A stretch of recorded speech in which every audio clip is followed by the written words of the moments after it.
How did Palpatine survive? It's the biggest mystery of the Rise of Skywalker. Yes, he was a clone, I'm sure most of you know that by now. But in this video, we're going to be exploring that explanation in much more depth, because that is something that the Rise of Skywalker novelization did actually cover in greater detail, and on top of that, there's also a newly released piece of concept art for the movie that suggests a much more personal explanation for Snoke's creation actually did exist as well, but was ultimately cut from the film in favor of at least what the creators believed to be more important scenes. So let's get into this. As I said, Palpatine was technically a clone in the Rise of Skywalker, but not in the traditional sense. There's a much deeper explanation. As many people have pointed out, it has essentially been impossible in Star Wars for a Force user to successfully clone themselves without massive complications. That's mostly a concept from Legends, but it has never been done in canon either. With that being said, one could easily look at the Rise of Skywalker and say, well, Palpatine did suffer massive complications, and that's true. But that's not really what I mean. Palpatine's main issue is that his clone body is rapidly deteriorating. This is why he's so desperate to transfer his essence to Rey, because the spirit of Darth Sidious is perfectly alive and well. It's his host body that's causing all these problems, not Sidious himself. Let me explain. So first I'm going to read a quote from the Rise of Skywalker novel, and then we'll break it down.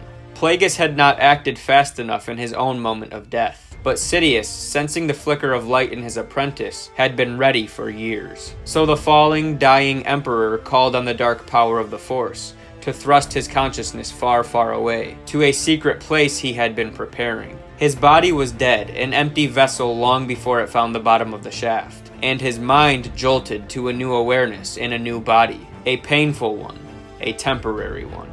And this explanation is actually given through Rey's perspective, as she has a vision that shows her what happened on the Death Star. But what we take away from this quote is that Darth Sidious had created a clone strictly of his own body, but there's no living energy within. He knew there was a chance Vader would turn on him, and so he created a contingency plan should anything ever happen. As he descended down the ventilation shaft, he used the Force to transfer his essence across the galaxy to his host body, which had presumably remained dormant to this point. Now this may all sound a bit crazy to some people, but I actually think this is really cool, and I wish we had gotten to see this vision in the movie. I don't know if it's something that they actually filmed or not, but if it was, wouldn't it be awesome to see that sometime down the road? As unlikely as it may be, I really would like to see Disney release a longer cut of the movie at some point if it does exist. Because from what we've learned since the movie's release, it really seems like most of these plot holes that people were upset about actually had explanations all along. And this leads me to the second point of this video, which is the concept art that was recently dropped on Instagram by one of the members of the creative team at Lucasfilm. Now, the images show Kylo entering a very different area on Exegol than anything we've actually seen on screen. The caption on Adam Brockbank's Instagram account describes it as, quote, Kylo at the threshold of the cloning laboratory. And then the second image is simply described as Kylo in the cloning labs. And this image shows Kylo seeming to take a deeper investigation into this Bacta tank of sorts, which we can assume holds a clone body of Snoke.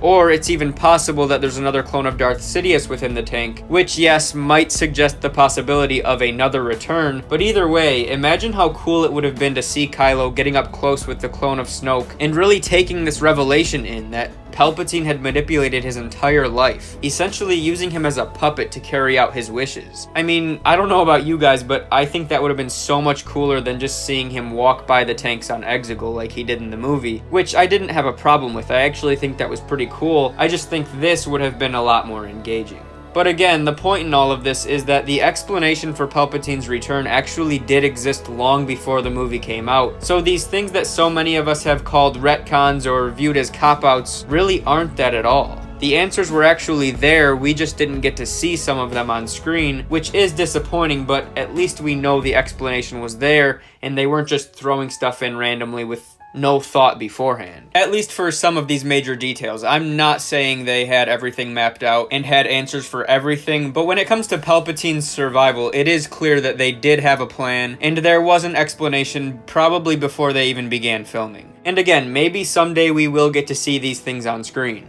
And going back to our answer for how Palpatine was able to transfer his essence and survive his fall on the Death Star, I think that would have been such an awesome thing to see on screen, and just imagining it in my mind right now, it just seems like such a cool concept. So yeah, of course I'm disappointed we didn't get to see that, but the explanation that we get here is really cool to me, and it really should go a long way for the fans who do learn about this or have read the book in helping to understand how Palpatine returned, because it's really a legit explanation. I mean, in Legends, Palpatine was able to return multiple times, more than just once. I think he returned 3 times in Legends maybe, so it's not like this is something Disney just came up with on their own and threw in there for no rhyme or reason. But let me know what you guys think about this. Comment your thoughts down below. Let me know what you guys think about the explanation for Palpatine's return, and if you think these scenes would have been cool to see on screen. If you enjoyed this video, please remember to drop a like to support the channel, subscribe to the channel if you're new, and as usual, may the Force be with you